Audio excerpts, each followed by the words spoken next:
Everyone, a very warm welcome to skill shot. आज का topic बहुत ही इंपॉर्टेंट होने वाला है। आप बोलोगे क्यों मैम, क्यों इंपॉर्टेंट होने वाला है? क्योंकि इसमें हम बात करने वाले हैं accountant interview question and answer के बारे में। तो मैम, आप तो हमेशा ही अकाउंटेंट इंटरव्यू क्वेश्चन के बारे में बात करती है, आज क्यों अलग है?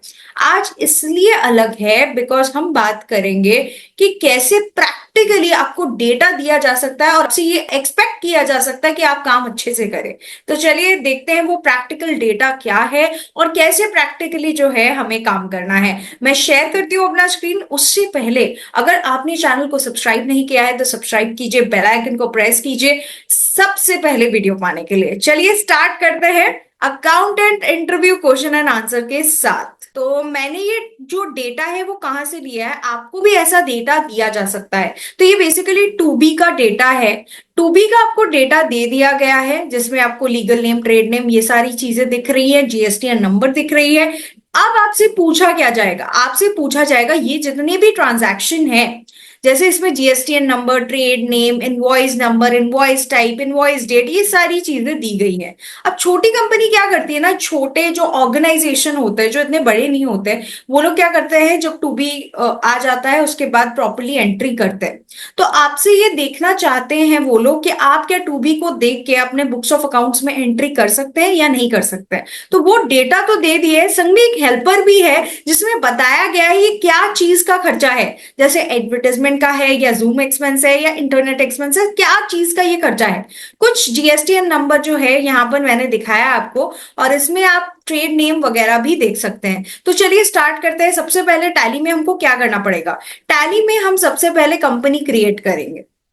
ठीक है, तो हम F3 में जाते हैं और जल्दी से करते हैं क्रिएट कंपनी। यहां पर आपको लिखना है skill shot Edulife private limited. State हमारा वेस्ट बंगाल रहेगा।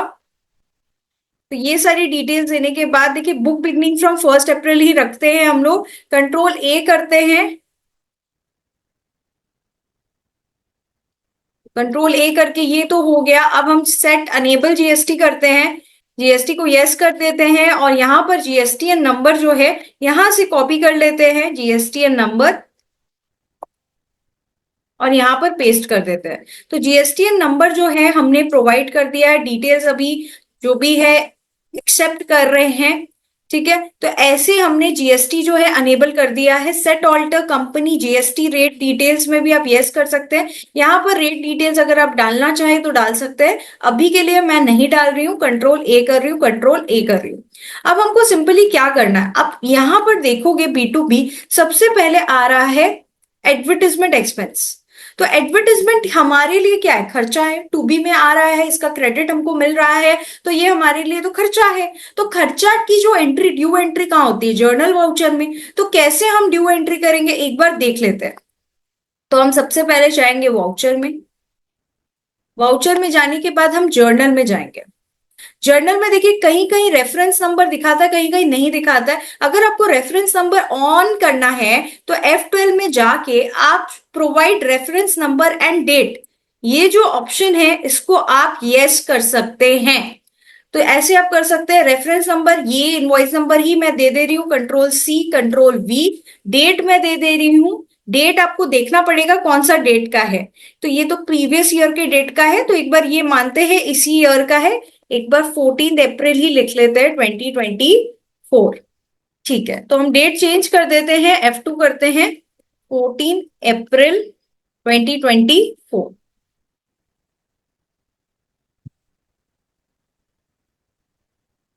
चलिए, डेबिट क्या होगा? डेबिट होगा एडवर्टीजमेंट का खर्चा। तो एडवर्टीजमेंट का हम अकाउंट बनाते हैं, ऑल्ट C करके, एडवर्टाइजमेंट। ये हमारा कहाँ आएगा? ये मेरे लिए इनडायरेक्ट खर्चा है, तो इनडायरेक्ट एक्सपेंस में आएगा। इसके बाद आप जीएसटी एप्लीकेबल करेंगे, बहुत इंपॉर्टेंट है।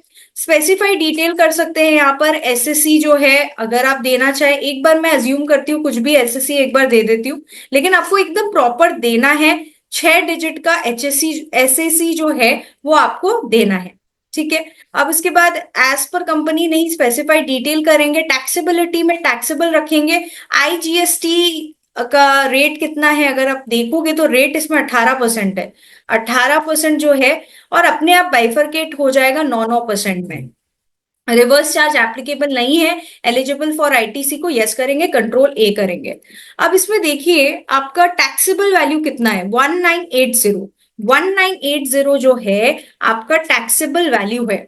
कंट्रोल ए करेंगे, डेबिट क्या करेंगे, सिंस हम इसमें इनपुट लेंगे तो ऑल्ट सी कर लेते हैं, इनपुट सी जीएसटी। ये कहाँ आएगा, ड्यूटीज एंड टैक्सेस में आएगा जीएसटी, और ये कहाँ आएगा, सीजीएसटी में आएगा। टीडीएस हम एक बार नॉट एप्लीकेबल, यहां पर तो नॉट एप्लीकेबल ही रहेगा टीडीएस और टीसीएस। कंट्रोल ए कर लेंगे, और यहां पर अमाउंट जो है यहीं से देख लेते हैं, 178.20, 178.20। अब डेबिट करेंगे, ऑल्ट सी करेंगे, input SGST, duties and taxes GST, SGST, not applicable TDS TCS not applicable, control ए करेंगे, 178.20 यहां पर लिखेंगे। और क्रेडिट क्या करेंगे, पार्टी का नाम, पार्टी का नाम एक बार देख लेते हैं, ये है आपका चक्रवर्ती वॉलपेपर। ऑल्ट सी करेंगे, इसको कंट्रोल सी करेंगे, कंट्रोल वी करेंगे। अब यहां पर हम लोग डालेंगे लाइबिलिटी फॉर एक्सपेंस में डाल देते हैं, करंट लाइबिलिटी में डाल देते हैं, ठीक है। अब इसमें जीएसटी जो है ये करंट लाइबिलिटी है हमारी। अब इसमें नेम जो है हमने दे दिया है, स्टेट दे दिया है, फोन नंबर देने की जरूरत नहीं है, registration type regular, GSTN number जो है यहां से आप दे सकते हैं, कंट्रोल सी और कंट्रोल वी। तो जीएसटीएन नंबर भी हमने प्रोवाइड कर दिया, एक्सेप्ट कर लेते हैं। अब जीएसटी डिटेल्स में एक बार यस करते हैं, ये सारा डिटेल्स एक बार चेक कर लेते हैं, और हमारा जो है एंटर करते हैं और एक्सेप्ट कर लेते हैं। तो जैसे ही एक्सेप्ट कर लेते हैं आपका काम खत्म नहीं होता, आपको वो क्लाइंट को दिखाना है डीओजी में जाके, जीएसटीआर 3B में जाके। 3B में देखिए कोई भी अनसर्टन ट्रांजैक्शन नहीं होना चाहिए। जो आईटीसी है, एलिजिबल फॉर आईटीसी, उसमें आपका क्रेडिट जो है वो रिफ्लेक्ट करना चाहिए। देखिए यहाँ पर क्रेडिट जो है हमारा रिफ्लेक्ट कर रहा है, ठीक है, तो ये सबसे इंपॉर्टेंट है। नेक्स्ट क्या है, आपको 2B में भी जाना है। 2B में भी हमारा ये जो इनवॉइस है वो दिखा रहा है, अनसर्टेन ट्रांजैक्शन में नहीं दिखा रहा है, दैट इज मोस्ट इंपॉर्टेंट। ये देखिए आपका दिखा रहा है ये invoice, okay, all other ITC में।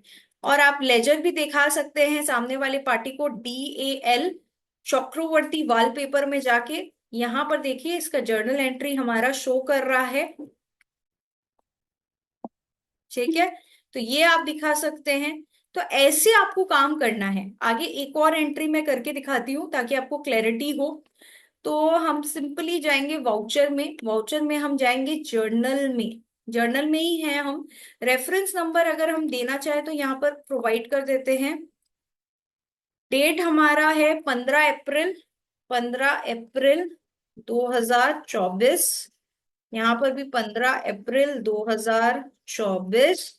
डेबिट क्या होगा, डेबिट इसमें जूम एक्सपेंसेस है, और सी करेंगे, जूम एक्सपेंसेस।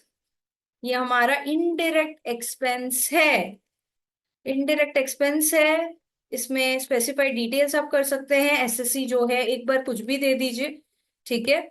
उसके बाद स्पेसिफाइड डिटेल करके इसका आईजीएसटी का अमाउंट अगर आप देखेंगे, रेट कितना है जीएसटी का, 18% रेट है, तो 18% आप यहाँ पर रेट जो है प्रोवाइड करेंगे। क्या एलिजिबल है आईटीसी के लिए, यस कर देंगे। तो यहाँ पर जूम एक्सपेंसेस अगर आप देखेंगे तो 650 है।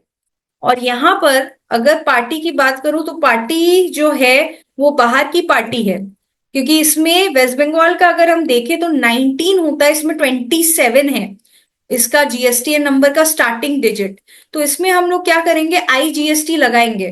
तो डेबिट क्या करेंगे, ऑल सी, इनपुट आईजीएसटी, ये कहाँ जाएगा, ड्यूटीज एंड टैक्सेस में जाएगा, जीएसटी, आईजीएसटी, और ये नॉट एप्लीकेबल, नॉट एप्लीकेबल में चला जाएगा, ठीक है। तो टाइप ऑफ ड्यूटी और tax GST, tax type IGST, ठीक है। अब सिंपली आपको कितना अमाउंट लिखना है एक बार देखेंगे, 117 रुपये आपको लिखना है, क्रेडिट करना है, ऑल्ट सी कर लेते हैं। क्या नाम है पार्टी का, जेडवीसी इंडिया प्राइवेट लिमिटेड, तो वो कर लेते हैं।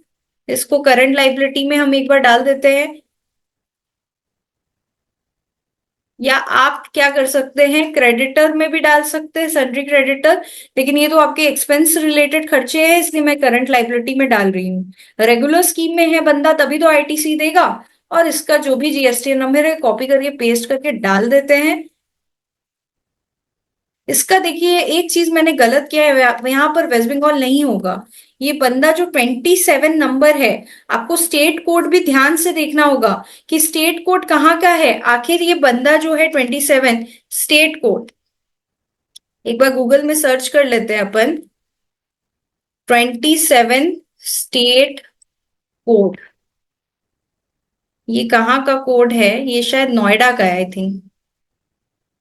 उत्तर प्रदेश का है क्या? ये महाराष्ट्र का लग रहा है। तो ये महाराष्ट्र का स्टेट कोड है। तो ये भी ध्यान रखना है। वो लोग खुद से नहीं बताएंगे कि कहाँ का स्टेट कोड है, आपको थोड़ा देखना पड़ेगा, आपको दिमाग लगाना पड़ेगा। आप कंट्रोल ए कीजिए, यहाँ पर ठीक है, यहाँ पर डिटेल्स जो है, यहाँ पर महाराष्ट्र आ रहा है लेकिन प्लेस ऑफ सप्लाई हमारा वेस्ट बंगाल है, ठीक है। तभी आईजीएसटी लग रहा है, एक्सेप्ट कर लेते हैं। और इसका इफेक्ट देखते हैं, इसका इफेक्ट कहाँ आ रहा है।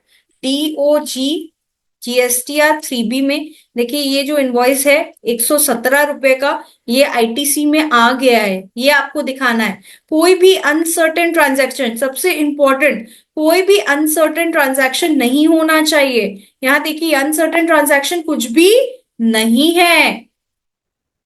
जीएसटीआर 2B में भी आना चाहिए। देखिए 117 रुपया जो है हमारा आ रहा है, अगर इनवॉइस देखेंगे तो ये दोनों इनवॉइस जो है वो आ रहे हैं।